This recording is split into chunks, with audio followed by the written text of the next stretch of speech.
حضور اکرم صلی اللہ علیہ وآلہ وسلم فرماتے ہیں، وہ شخص بے دین ہے جس میں دیانتداری ہی نہیں۔ حضور اکرم صلی اللہ علیہ وآلہ وسلم فرماتے ہیں، بہترین لوگ وہ ہیں جو اچھے اخلاق کے مالک ہیں۔ حضور اکرم صلی اللہ علیہ وآلہ وسلم فرماتے ہیں، اپنی محنت کی کمائی سے بہتر کھانا کسی شخص نے کبھی نہیں کھایا۔ حضور اکرم صلی اللہ علیہ وآلہ وسلم فرماتے ہیں، خاموشی بہت بڑی حکمت ہے۔ حضور اکرم صلی اللہ علیہ وآلہ وسلم فرماتے ہیں، میانہ روی اختیار کرنے والا کسی کا محتاج نہیں ہوتا۔ حضور اکرم صلی اللہ علیہ وآلہ وسلم فرماتے ہیں، اعمال نیتوں کے ساتھ ہیں، ہر شخص کو اسی کا اجر ملے گا جس کی اس نے نیت کی۔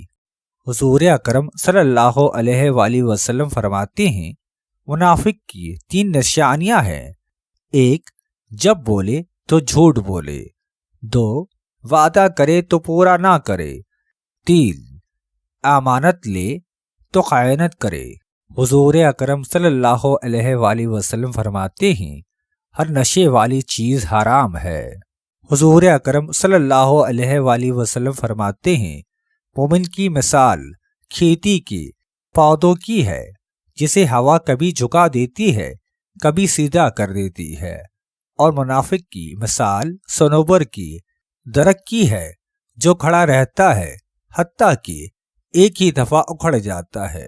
حضور اکرم صلی اللہ علیہ وآلہ وسلم فرماتے ہیں، اللہ تعالیٰ نے ہر بیماری کی شفا بھی پیدا کی ہے۔ حضور اکرم صلی اللہ علیہ وآلہ وسلم فرماتے ہیں، دنیا میں اس طرح رہو گویا پردیسی ہو یا راہ چلنے والے۔ حضور اکرم صلی اللہ علیہ وآلہ وسلم فرماتے ہیں، ایمان اور بخل ایک جگہ اکٹھے نہیں ہو سکتے۔